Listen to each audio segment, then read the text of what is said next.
Moby Dick, by Herman Melville, chapters 124 to 127. Chapter 124. The Needle.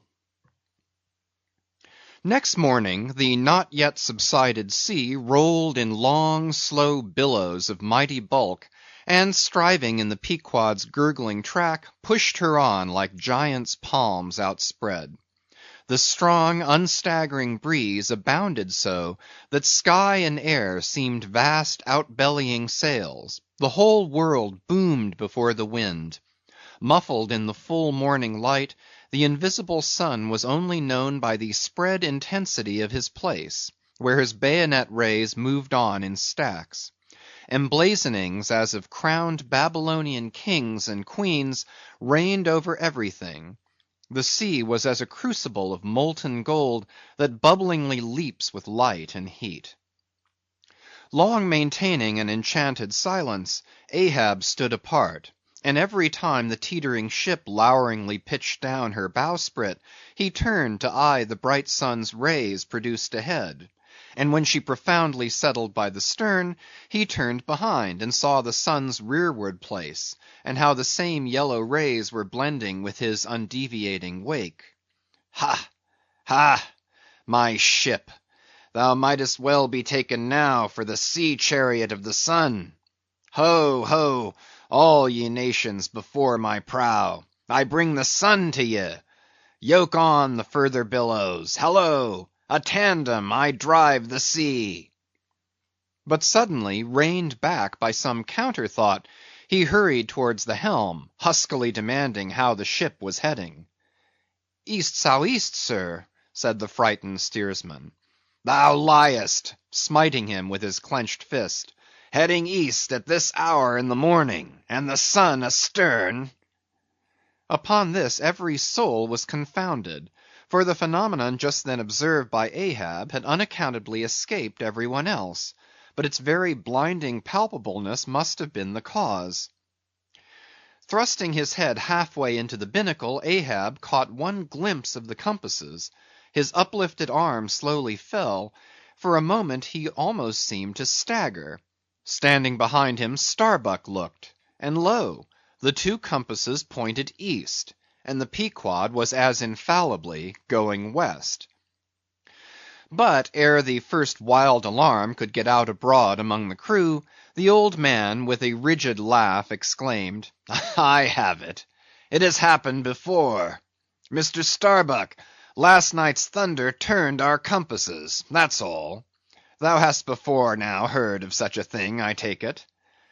"Aye, but never before has it happened to me, sir," said the pale mate, gloomily. Here it must needs be said, that accidents like this have in more than one case occurred to ships in violent storms. The magnetic energy, as developed in the mariner's needle, is, as all know, essentially one with the electricity beheld in heaven. Hence it is not to be much marvelled at that such things should be.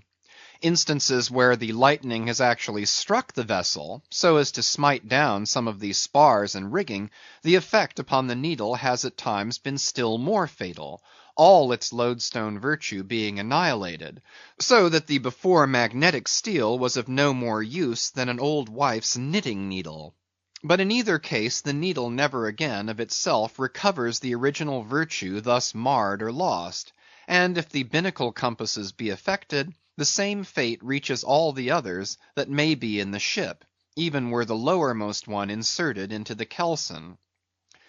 Deliberately standing before the binnacle, and eyeing the transpointed compasses, the old man, with the sharp of his extended hand, now took the precise bearing of the sun, and satisfied that the needles were exactly inverted, shouted out his orders for the ship's course to be changed accordingly. The yards were hard up, and once more the Pequod thrust her undaunted bows into the opposing wind, for the supposed fair one had only been juggling her. Meanwhile, whatever were his own secret thoughts, Starbuck said nothing, but quietly he issued all requisite orders; while Stubb and Flask, who in some small degree seemed then to be sharing his feelings, likewise unmurmuringly acquiesced. As for the men, though some of them lowly rumbled, their fear of Ahab was greater than their fear of fate. But as ever before, the pagan harpooneers remained almost wholly unimpressed; or if impressed, it was only with a certain magnetism shot into their congenial hearts from inflexible Ahab's. For a space the old man walked the deck in rolling reveries; but chancing to slip with his ivory heel, he saw the crushed copper sight tubes of the quadrant he had the day before dashed to the deck. Thou poor, proud heaven gazer and sun's pilot! Yesterday I wrecked thee, and to day the compasses would fain have wrecked me. So, so. But Ahab is lord over the level lodestone yet.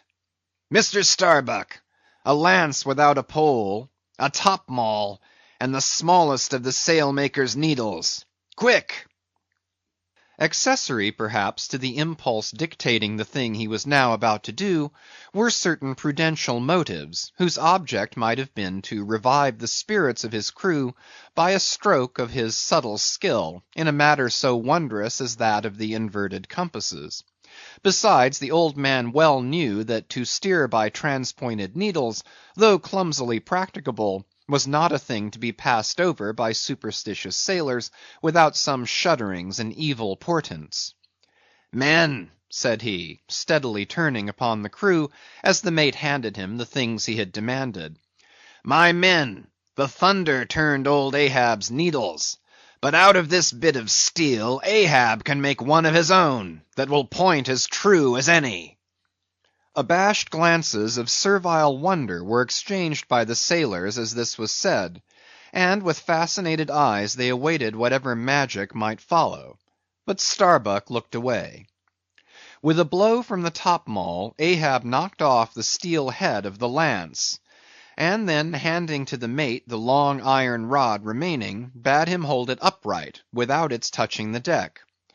Then with the maul, after repeatedly smiting the upper end of this iron rod, he placed the blunted needle endwise on top of it, and less strongly hammered that, several times; the mate still holding the rod as before. Then going through some small strange motions with it, whether indispensable to the magnetizing of the steel, or merely intended to augment the awe of the crew, is uncertain, he called for linen thread, and moving to the binnacle, slipped out the two reverse needles there, and horizontally suspended the sail needle by its middle over one of the compass cards.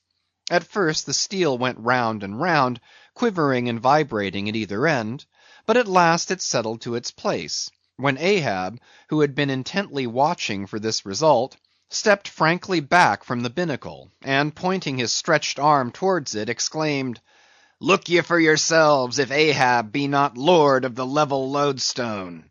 The sun is east, and that compass swears it.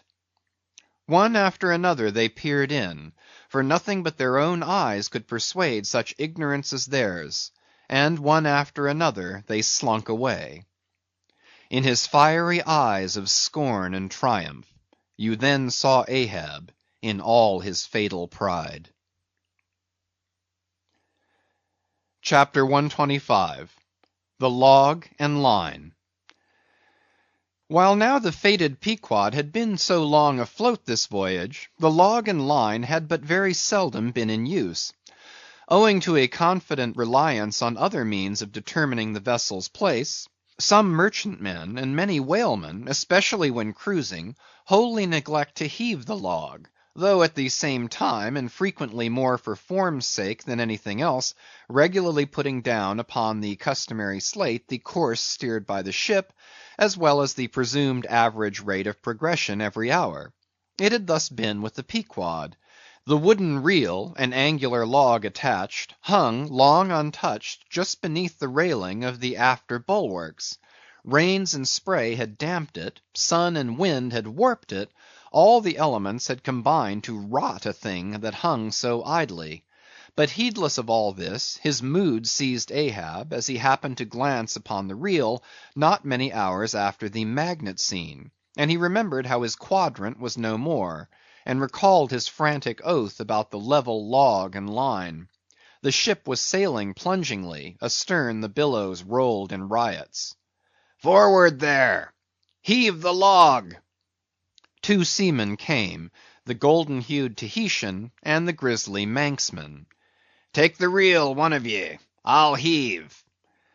They went towards the extreme stern on the ship's lee side, where the deck, with the oblique energy of the wind, was now almost dipping into the creamy, sidelong rushing sea. The Manxman took the reel, and holding it high up, by the projecting handle ends of the spindle, round which the spool of line revolved, so stood with the angular log hanging downwards, till Ahab advanced to him. Ahab stood before him, and was lightly unwinding some 30 or 40 turns to form a preliminary hand coil to toss overboard, when the old Manxman, who was intently eyeing both him and the line, made bold to speak. "Sir, I mistrust it. This line looks far gone; long heat and wet have spoiled it." "'Twill hold, old gentleman. Long heat and wet, have they spoiled thee? Thou seem'st to hold. Or truer, perhaps, life holds thee, not thou it." "I hold the spool, sir. But just as my captain says, with these grey hairs of mine, 'tis not worth while disputing, specially with a superior, who'll ne'er confess." "What's that? There now's a patched professor in Queen Nature's granite‐founded college; but methinks he's too subservient. Where wert thou born?" "In the little rocky Isle of Man, sir." "Excellent! Thou'st hit the world by that." "I know not, sir, but I was born there." "In the Isle of Man, hey? Well, the other way, it's good.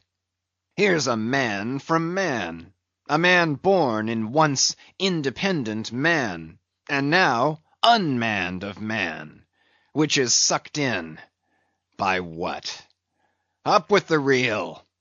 The dead, blind wall butts all inquiring heads at last. Up with it! So."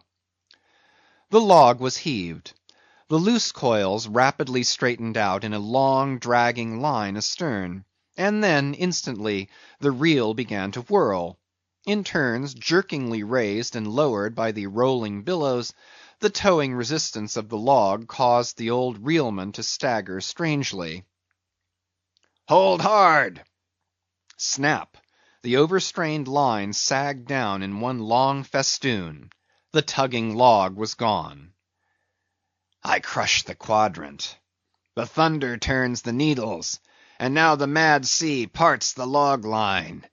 But Ahab can mend all. Haul in there, Tahitian; reel up, Manxman; and look ye, let the carpenter make another log, and mend thou the line. See to it." "There he goes now. To him nothing's happened, but to me the skewer seems loosening out of the middle of the world. Haul in, Tahitian. These lines run whole and whirling out; come in broken and dragging slow. Ha, Pip! Come to help, eh, Pip?" "Pip? Whom call ye Pip? Pip jumped from the whale boat. Pip's missing. Let's see now if you haven't fished him up here, fisherman. It drags hard; I guess he's holding on.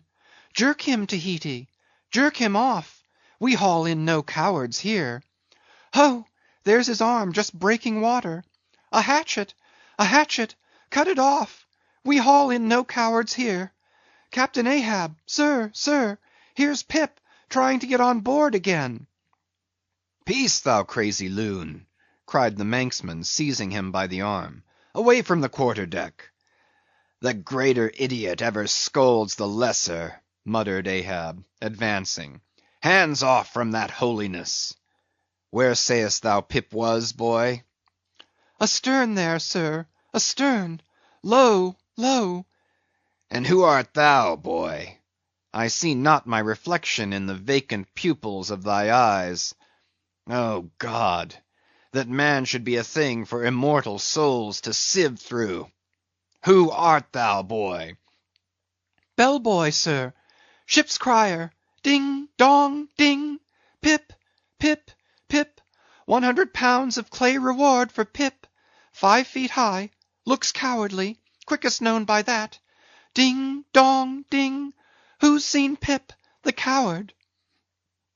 There can be no hearts above the snow line. Oh, ye frozen heavens, look down here. Ye did beget this luckless child, and have abandoned him, ye creative libertines. Here, boy, Ahab's cabin shall be Pip's home henceforth, while Ahab lives. Thou touchest my innermost centre, boy. Thou art tied to me by cords woven of my heartstrings. Come, let's down. What's this? Here's velvet shark skin. Intently gazing at Ahab's hand and feeling it. Ah, now, had poor Pip but felt so kind a thing as this, perhaps he had ne'er been lost.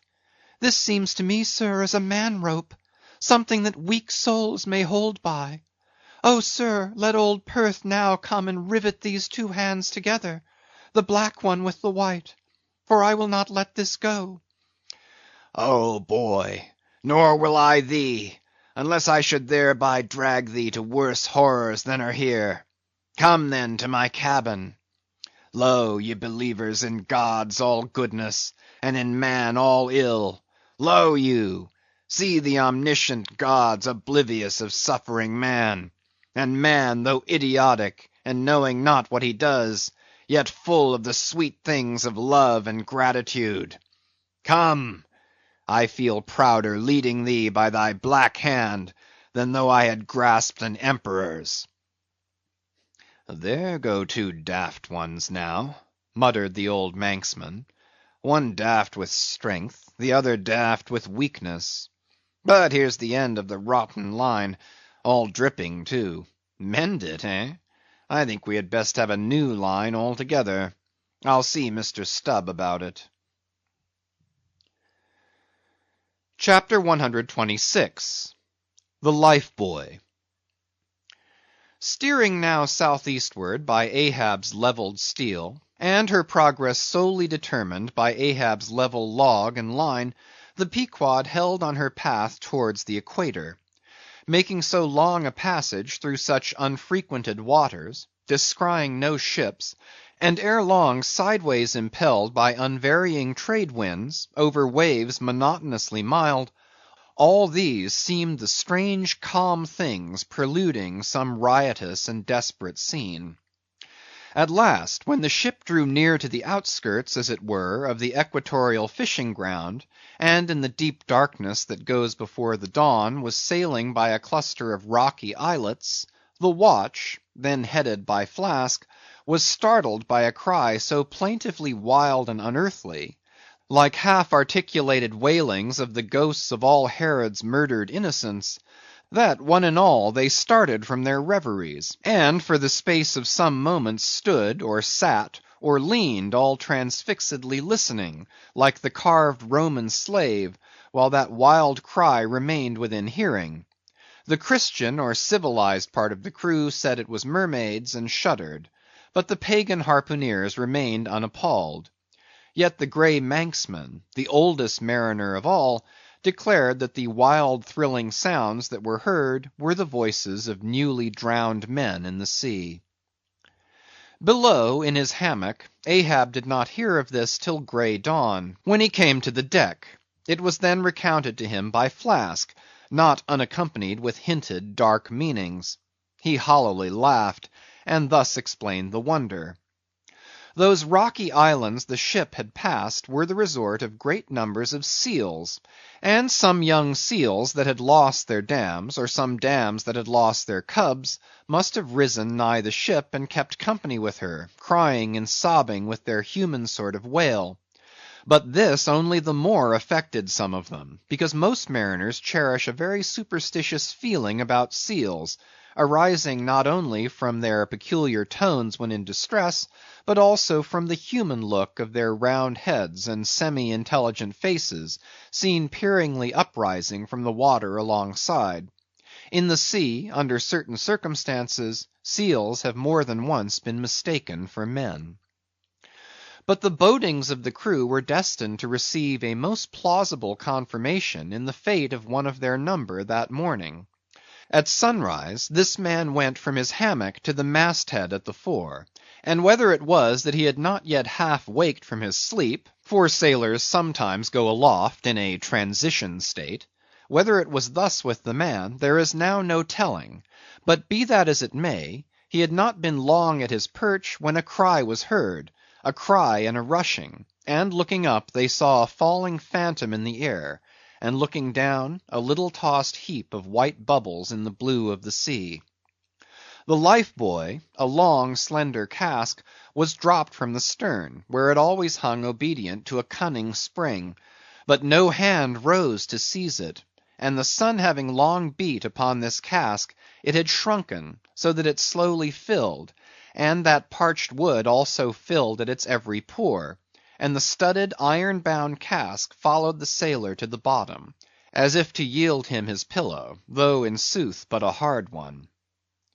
And thus the first man of the Pequod that mounted the mast to look out for the white whale, on the white whale's own peculiar ground, that man was swallowed up in the deep. But few perhaps thought of that at the time. Indeed, in some sort they were not grieved at this event, at least as a portent, for they regarded it not as a foreshadowing of evil in the future, but as the fulfillment of an evil already presaged. They declared that now they knew the reason of those wild shrieks they had heard the night before. But again the old Manxman said nay. The lost life buoy was now to be replaced. Starbuck was directed to see to it. But as no cask of sufficient lightness could be found, and as in the feverish eagerness of what seemed the approaching crisis of the voyage, all hands were impatient of any toil but what was directly connected with its final end, whatever that might prove to be, therefore they were going to leave the ship's stern unprovided with a buoy, when by certain strange signs and innuendoes, Queequeg hinted a hint concerning his coffin. "A life buoy of a coffin!" cried Starbuck, starting. "Rather queer, that, I should say," said Stubb. "It will make a good enough one," said Flask. "The carpenter here can arrange it easily." "Bring it up; there's nothing else for it," said Starbuck, after a melancholy pause. "Rig it, carpenter. Do not look at me so; the coffin, I mean. Dost thou hear me? Rig it." "And shall I nail down the lid, sir?" moving his hand as with a hammer. "Aye." "And shall I caulk the seams, sir?" moving his hand as with a caulking iron. "Aye." "And shall I then pay over the same with pitch, sir?" moving his hand as with a pitch-pot. "Away! What possesses thee to this? Make a life buoy of the coffin, and no more. Mr. Stubb, Mr. Flask, come forward with me." Off he goes in a huff. The whole he can endure; at the parts he balks. Now I don't like this. I make a leg for Captain Ahab, and he wears it like a gentleman. But I make a bandbox for Queequeg, and he won't put his head into it. Are all my pains to go for nothing with that coffin? And now I'm ordered to make a life buoy of it. It's like turning an old coat; going to bring the flesh on the other side now. I don't like this cobbling sort of business. I don't like it at all. It's undignified. It's not my place. Let tinkers' brats do tinkerings. We are their betters. I like to take in hand none but clean, virgin, fair and square mathematical jobs; something that regularly begins at the beginning, and is at the middle when midway, and comes to an end at the conclusion. Not a cobbler's job that's at an end in the middle, and at the beginning at the end. It's the old woman's tricks to be giving cobbling jobs. Lord, what an affection all women have for tinkers. I know an old woman of 65 who ran away with a bald-headed young tinker once; and that's the reason I never would work for lonely widow old women ashore, when I kept my job shop in the Vineyards. They might have taken it into their lonely old heads to run off with me. But heigh ho! There are no caps at sea but snow caps. Let me see. Nail down the lid, caulk the seams, pay over the same with pitch, batten them down tight, and hang it with the snap-spring over the ship's stern. Were ever such things done before with a coffin? Some superstitious old carpenters, now, would be tied up in the rigging ere they would do the job. But I'm made of knotty aroostook hemlock. I don't budge. Cruppered with a coffin, sailing about with a graveyard tray. But never mind. We workers in woods make bridal bedsteads and card tables, as well as coffins and hearses. We work by the month, or by the job, or by the profit. Not for us to ask the why and wherefore of our work, unless it be too confounded cobbling. Then we stash it if we can. Hem! I'll do the job now, tenderly. I'll have let's see, how many in the ship's company, all told, but I've forgotten. Anyway, I'll have 30 separate Turk's-headed life-lines, each 3 feet long, hanging all round the coffin. Then, if the hull go down, there'll be 30 lively fellows all fighting for one coffin, a sight not seen very often beneath the sun. Come, hammer, caulking iron, pitch pot, and marling spike, let's to it. Chapter 127. The Deck. The coffin laid upon 2 line tubs, between the vice bench and the open hatchway, the carpenter caulking its seams, the string of twisted oakum slowly unwinding from a large roll of it placed in the bosom of his frock. Ahab comes slowly from the cabin gangway, and hears Pip following him. Back, lad. I will be with you again presently. He goes. Not this hand complies with my humor more genially than that boy. Middle aisle of a church. What's here? A life buoy, sir. Mr. Starbuck's orders. Oh, look, sir, beware the hatchway. Thank ye, man. Thy coffin lies handy to the vault. Sir? The hatchway. Oh, so it does, sir, so it does. Art thou not the leg maker? Look, did not this stump come from thy shop? I believe it did, sir. Does the ferrule stand, sir? Well enough. But art thou not also the undertaker? Aye, sir. I patched up this thing here as a coffin for Queequeg, but they've set me now to turning it into something else. Then tell me, art thou not an arrant, all-grasping, intermeddling, monopolizing, heathenish old scamp, to be one day making legs, and the next day coffins to clap them in, and yet again life-buoys out of those same coffins? Thou art as unprincipled as the gods, and as much of a jack of all trades. But I do not mean anything, sir. I do as I do. The gods again. Hark ye! Dost thou not ever sing working about a coffin? The Titans, they say, hummed snatches when chipping out the craters for volcanoes, and the grave digger in the play sings, spade in hand. Dost thou never? Sing, sir? Do I sing? Oh, I'm indifferent enough, sir, for that. But the reason why the grave digger made music must have been because there was none in his spade, sir. But the caulking mallet is full of it. Hark to it. Aye, and that's because the lid there's a sounding board. And what in all things makes the sounding board is this: there's naught beneath. And yet a coffin with a body in it rings pretty much the same, carpenter. Hast thou ever helped carry a bier, and heard the coffin knock against the churchyard gate going in? Faith, sir, I've... Faith? What's that? Why, faith, sir, it's only a sort of exclamation like. That's all, sir. Go on. I was about to say, sir, that... Art thou a silkworm? Dost thou spin thy own shroud out of thyself? Look at thy bosom. Dispatch, and get these traps out of sight. He goes aft. That was sudden now. But squalls come sudden in hot latitudes. I've heard that the Isle of Albemarle, one of the Galapagos, is cut by the equator right in the middle. It seems to me some sort of equator cuts yon old man, too, right in his middle. He's always under the line. Fiery hot, I tell ye. He's looking this way. Come, Oakum, quick. Here we go again. This wooden mallet is the cork, and I'm the professor of musical glasses. Tap, tap.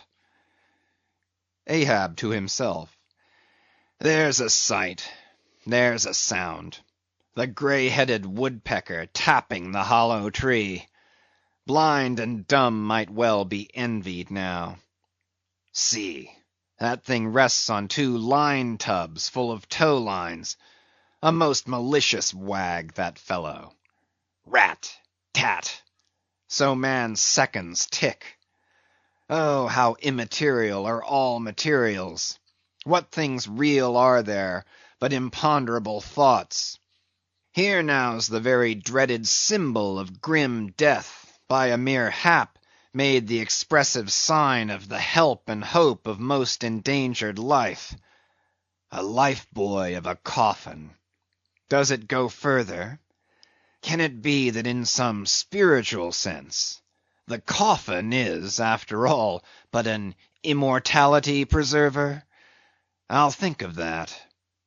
But no, so far gone am I in the dark side of earth, that its other side, the theoretic bright one, seems but uncertain twilight to me. Will ye never have done, carpenter, with that accursed sound? I go below. Let me not see that thing here when I return again. Now then, Pip, we'll talk this over. I do suck most wondrous philosophies from thee. Some unknown conduits from the unknown worlds must empty into thee. End of chapters 124 to 127.